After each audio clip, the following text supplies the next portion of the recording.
नागला झाला राजवाड्यामध्ये प्रवेश करते झाले. राजाने महर्षी नारद मुनीचं स्वागत केलेलं आहे आणि स्वागत केल्यानंतर हळूच महर्षी नारद मुनी पाण्याजवळ गेले.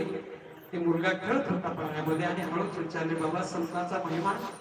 आणि तो मुलगा चक्क बोलू लागला, म्हणजे संतांचा महिमा तुम्हाला हवाय ना, तुम्हाला ज्यांनी इथे पाठवलं त्यांना घेऊन या म्हणले.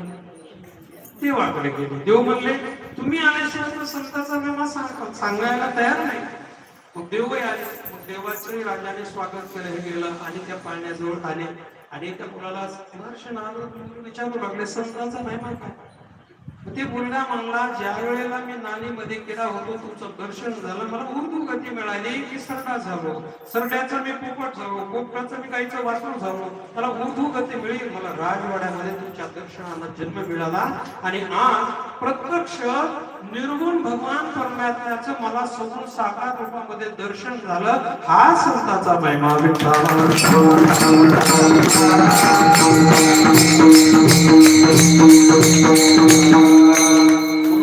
निळामणे सर्व भाग्य चोचून बुद्धी सिद्धी ती ओळखली विठोबा रखुमा.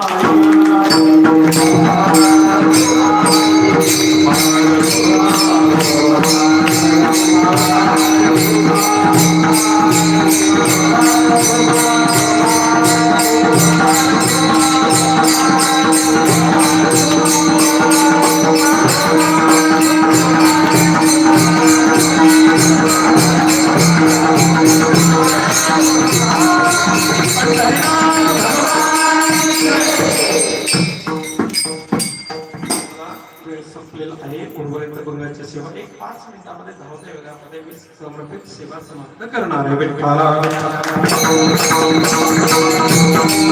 आपण व्यवहारामध्ये कुणाला थोर म्हणतो, आपण कुणालाही थोर म्हणतो व्यवहारामध्ये. घरामध्ये जे वयोवृद्ध असतात, जे काम करतात, एखादा काही प्रसंग आला की सगळेजण म्हणतात, दादाने विचारा, दादाने विचारा. घरामध्ये त्यांना थोर म्हणतो आपण. गावामध्ये कुणाला थोर म्हणतो, जे पाटील, पोलीस पाटील असतात, सरपंच असतात, ते गाव कारभार करतात, त्यांना थोर म्हणतो आपण. जग चालवतो त्यांना, देश चालवतो त्यांना थोर म्हणतो, जग चालवतो त्यांना थोर म्हणतो. पण हे थोर पण अपेक्षित नाहीये. याला निळूपार थोर पण म्हणत नाही. एखादा कीर्तनकार महाराज उत्कृष्ट कीर्तन करतो, प्रवचन करतो, पण त्याला आत्मस्वरूपाची जर ओळख नसेल तर तो थोर ठरत नाही. काही आस्तिक दर्शनकार आहे, काही नास्तिक दर्शनकार आहे. नास्तिक दर्शनकार अनात्म तत्वालाच आत्मा मानतात. ते वेद मानत नाही, वेद प्रमाणे देवही त्यांना मानत, देवही त्यांना मान्य नाही. काही आस्तिक दर्शनकार जरी असले तर ते वेद मानतात, वेद प्रमाणे देवही मानतात, पण त्यांना आत्मस्वरूपाची ओळख नसल्यामुळे त्यांना एक थोर म्हणता येत नाही. या जगामध्ये पूजनीय वंदनीय योगी लोक आहेत. योग्य लोक समुद्रावर पाण्याचं चालले तरी पाण्यात पाय पडत नाही. समुद्राच्या पलीकडचा ऐकतात, स्वर्गातला ऐकतात, मुंगीच्या मनातले भाव ओळखतात, त्यांचं सर्व अंग सोडण्यासारखं हलकं झालेलं असतं. असा योग्य श्रेष्ठ जरी असला, चांगदेव आहे, 64 कलांनी युक्त, 1400 वर्ष काळाचे थप्पड दिले काला, पण ज्ञानोबाऱ्यापुढे ते थोर ठरले नाहीत.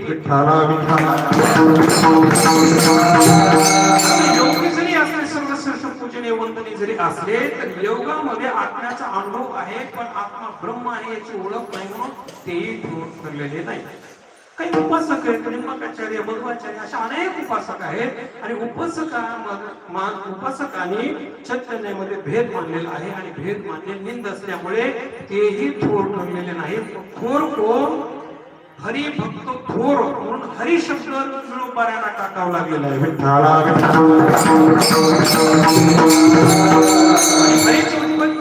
हरी या शब्दाला सगळीकडे किंमत आलेली आहे, सगळीकडे हरीचं वर्णन आलेले. वेदे रामायण शास्त्रे पुराणे भारत दादोमध्ये तर त्यांच्यात हरी सर्व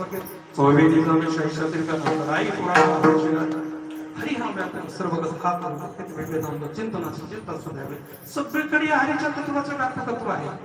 पूजा सूर्याशी चालेल, तुझ्यासाठी सतीचं मस्त ब्रह्मांडाचं स्वामीवर म्हणजे जाणून चालेल शिबिर पूर्णाची असत्य पूर्ण बोलवितो.